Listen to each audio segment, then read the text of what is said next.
Hey, what's going on, everybody? It's the CD guy, Johnny Z here. Thank you so much for tuning back into the channel, and today I'm going to take a look at the worst albums from 15 different metal subgenres. Let's get things started here with traditional heavy metal. I'm going to go with Frequency Unknown by Jeff Tate's Queensryche.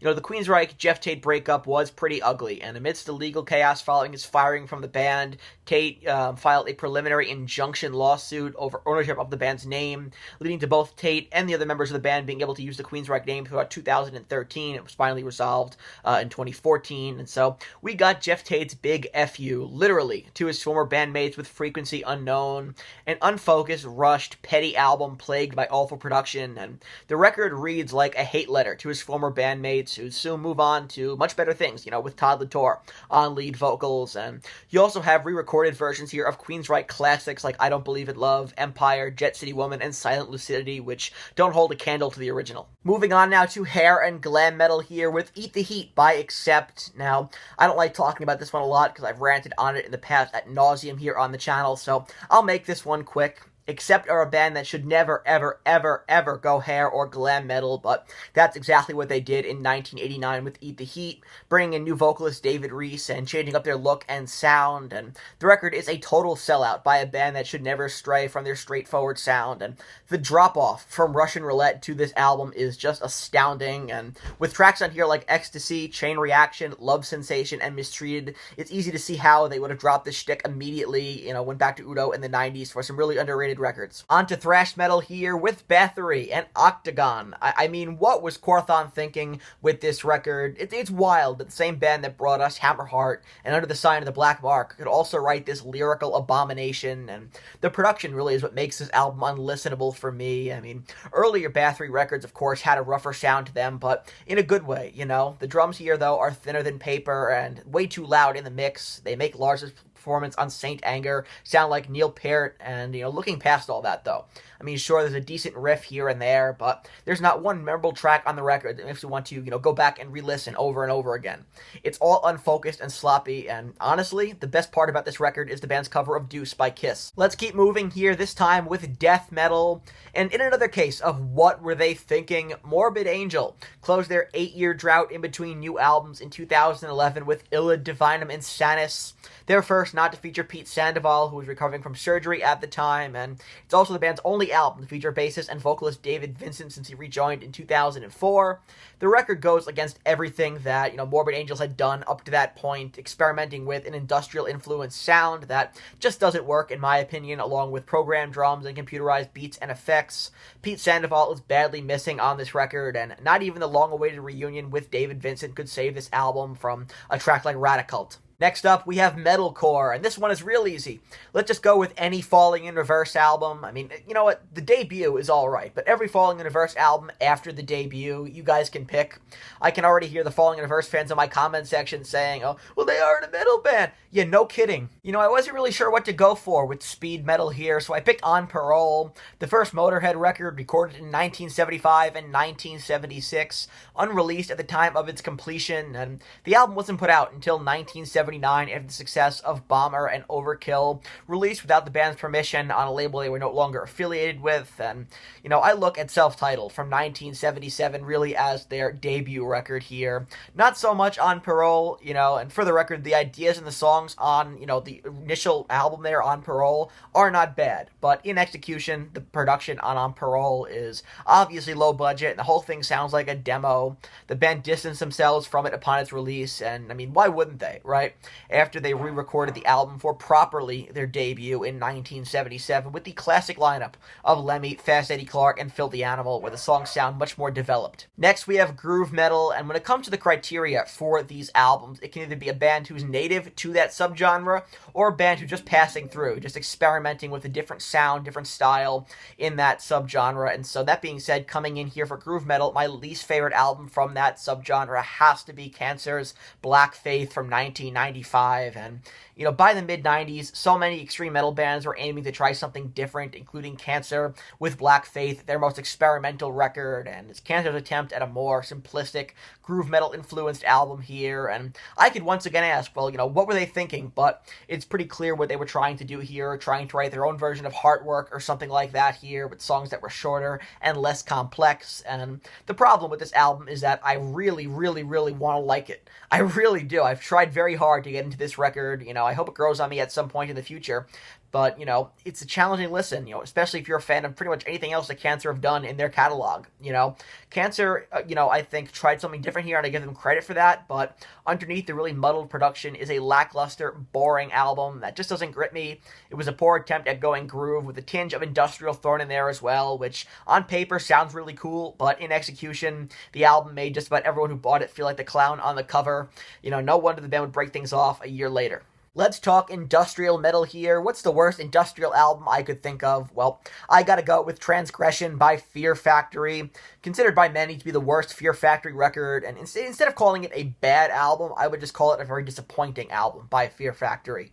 Like a lot of the albums mentioned so far, it feels rushed in parts. The lack of synth elements, I'd say, on this album really does hamper it down. You have two unnecessary covers here with U2 and The Killing Joke. Not a fan of how the drums sound in the mix, nor Christian's guitar tone throughout, and the band as a whole were not as hands-on with the production of this record as they usually are, and so that left Toby Wright and Burton C. Bell to take the reins here behind the producer's chair, and I say the album's sound really leaves a lot to be desired. Let's get proggy here with progressive metal and Dream Theater. Gonna go with the Astonishing from 2016. Now, listen, I love John Petrucci. The dude's an amazing guitarist. I could listen to him play for days, but I'd be kidding myself if I didn't say this is a plotting, boring, self-indulgent record by Dream Theater. It just doesn't really go anywhere.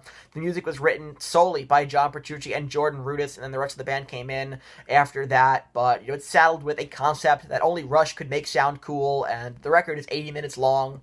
80 minutes is not built for casual listening, and the album's runtime makes it a challenging listen from top to bottom for even the biggest Dream Theater fans, and the Mike Mangini era of the band gets a lot of unwarranted hate, but this album is as awful as they say it is. That has nothing to do with Mike Mangini, just the fact that Mike Portnoy was not in the band, and I'm sure, the band thought, well, let's show everybody that we can make a big, grandiose concept album without Portnoy, and they did make a concept album, but it just was not up to par, in my opinion. Certainly not on the level of the conceptual works they did with Portnoy prior, and so on this record here, you see a lot of, boring repetitiveness throughout. A lot of tracks that could have been cut for time. If you want to listen to it like I do, I skip around a lot, which messes with the story. It makes for a pretty clunky listen, and so I'm not a fan of it. Not a Dream Theater album I listen to all that often. Mike Mangini does a fine job, but this is definitely the worst album of the Mangini era for me. From prog to doom metal here, I'm going to go with Electric Wizard and Black Masses. Now, to be completely honest with you guys, the 2024 mix of Forbidden got Black Sabbath off the hook for this one, so I had to think of another terrible doom album, and as far as I'm concerned, Black Masses isn't terrible so much as it's just disappointing. Accessibility in music, isn't always a bad thing, but it's not what I want to hear in my Electric Wizard. Witch Cult today was too polished, in my opinion, so the band made an effort to bring back a dirtier sound on Black Masses, but instead it felt forced, and the production sounds really sloppy. In my opinion, it's just a pretty unremarkable album by Electric Wizard, and in my opinion, one of my least favorites in their catalog. Let's switch gears here entirely now with hardcore and crust punk. Gonna go with Grave New World by Discharge, and pretty much for this album, you can copy and paste everything I said about except going glam and hair metal here as well. Discharge are a band who definitely should not do that ever, but that's exactly what they did here, going glam and trying to appeal to the mainstream MTV crowd, and in doing so, for their efforts, they alienated their entire fan base and soon broke up in 1986 before reforming in 1990.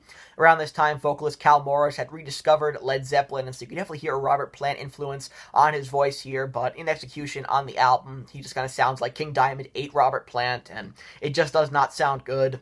This was a massive betrayal against everything that Discharge had stood for in the punk and extreme metal community, and a sellout so bad it nearly caused the fans to riot at a New York City gig on this tour. Even the frontman from Bad Brains dumped a bucket of ice on the band while they were on stage. I mean, just an embarrassing album, a bad era for the band, and they went out there and pretty much killed all the goodwill they'd built up over the years as one of those important bands in the hardcore scene, alienating everyone before piecing out a year later, which, in hindsight, is that the most punk thing ever? Next, we have nu metal and KoRn with The Path of Totality. KoRn going dubstep? No, thank you. Let's do a hard 180 here to something entirely different with symphonic metal. Gonna go with Hydra by Within Temptation. Now, I'm a big fan of Within Temptation. I love them when I saw them live with Iron Maiden a few years ago, but just not a fan of Hydra. Never could take to it. Don't like the rap vocals on And We Run, and I'm not a fan of the collaboration with Dave Pirner of Soul Asylum on The Whole World Is Watching. I think the record really suffers from a lack of hooks throughout the album, and I think Paradise, What About Us probably is the closest thing on the album to straightforward Within Temptation. The album was a big success for them, and I can appreciate the fact that the band went out and tried some new stuff on this record, but just a lot of it misses the mark for me. To power metal we go here with Pink Bubbles Go Ape by Helloween.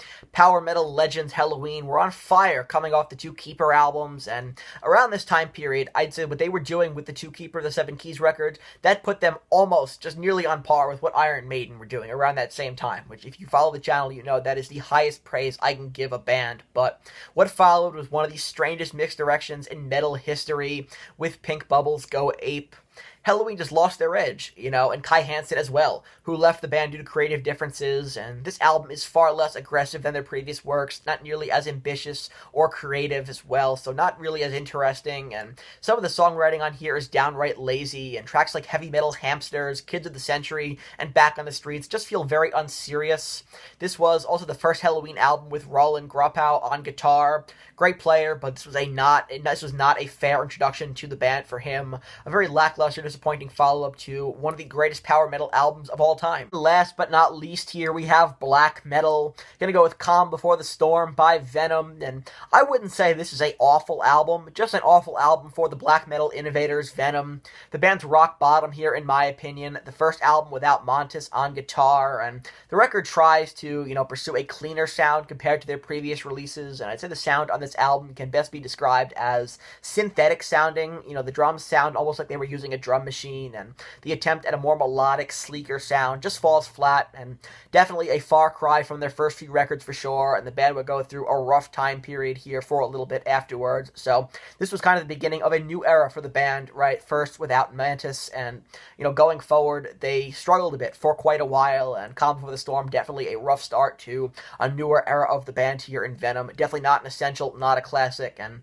you might notice I don't own any of the albums I mentioned here, and that's because I don't like them, so I have really no interest in picking up Calm Before the Storm either. So that wraps up this video here, taking a look at 15 different metal subgenres and choosing the worst album representing each subgenre. So I wanted to have a little bit of fun and do something different here on the channel today. If you enjoyed this video, please give it a thumbs up. Subscribe to the channel down below, turn on the bell for notifications so you don't miss a new upload, and let me know down in the comment section below what are some of your favorite metal subgenres and what are some of the worst albums you can think of from those subgenres. I want to hear from you.